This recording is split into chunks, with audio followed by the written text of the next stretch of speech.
मैं आपको यह बताना चाहता हूं कि इस बार प्रधानमंत्री नरेंद्र मोदी ने अब तक का सबसे बड़ा टारगेट सेट किया है। बीजेपी को 370 पार, एनडीए को 400 पार का नारा दिया है। प्रधानमंत्री नरेंद्र मोदी को इतने बड़े करिश्मे की उम्मीद क्यों है? बीजेपी को इसकी वजह मोदी लहर लगती है। यह ऐसा बीजेपी के तमाम बड़े नेता कार्यकर्ता कह रहे हैं, क्योंकि 2009, 2014, 2019 के लोकसभा चुनाव के नतीजों की तुलना में एक पैटर्न सामने आता है जो मोदी लहर का असर होता है। देश भर की 127 सीटें ऐसी हैं जहां 2009 की तुलना में 2014 में बीजेपी के वोट शेयर 20% से ज्यादा बढ़ गए।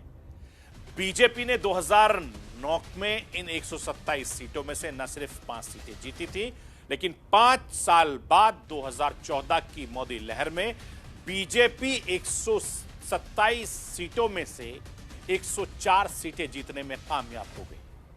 यानी प्रधानमंत्री नरेंद्र मोदी के चेहरे ने बीजेपी को न सिर्फ 99 नई सीटों पर जीत दर्ज करवाई, बल्कि इन सीटों पर बीजेपी का वोट शेयर भी 20% से ज्यादा बढ़ गया। जिस मुस्लिम वोटर को बीजेपी से दूर समझा जाता था, अब उन मुस्लिम वोटर का भी एक बड़ा तबका नरेंद्र मोदी के नाम पर बीजेपी को वोट देता है। अब मोदी लहर वाली इस 127 सीटों के राज्यवार की तस्वीरों को भी मैं आपको दिखाना चाहता हूं। साल 2014 में मोदी लहर में 20% से ज्यादा वोट वाली सीटें उत्तर प्रदेश में 53 थी, जिसमें से बीजेपी ने 49 सीटें जीत ली। बिहार में ऐसी 16 सीटें थी, जिसमें से बीजेपी ने 12 सीटें जीत ली।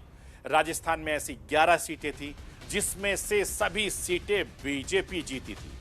और महाराष्ट्र में ऐसी 9 सीटें थी, हरियाणा में 6 सीटें थी, आंध्र प्रदेश में 7 सीटें थी, असम में 6 सीट थी, गुजरात में लोकसभा की 3 सीटें थी, झारखंड में भी 3 सीटें थी, उत्तराखंड में भी 3 सीटें थी, पश्चिम बंगाल में भी 3 सीटें थी, जम्मू कश्मीर की 1 सीट, मध्य प्रदेश की 1 सीट, तमिलनाडु की 4 सीट थी। ये तमाम सीटों पर 2014 के लोकसभा चुनाव में बीजेपी का वोट फीसदी बढ़ गया।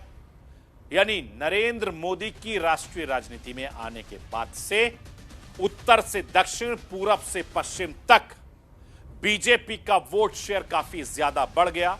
लेकिन इस बार बीजेपी वोट शेयर को लेकर सीटों के आंकड़े तक सारे रिकॉर्ड तोड़ना चाहती है, और इस बार बीजेपी का लक्ष्य काफी ज्यादा बड़ा है। इसलिए प्रधानमंत्री नरेंद्र मोदी 2024 के चुनाव में लगातार मेहनत कर रहे हैं और बार बार अब की बार 400 पार की बात वो कह रहे हैं, उनके नेता भी कह रहे हैं। लेकिन दिलचस्प यह है कि आने वाला वक्त बताएगा किसको कितना फायदा होगा और किसको कितना नुकसान।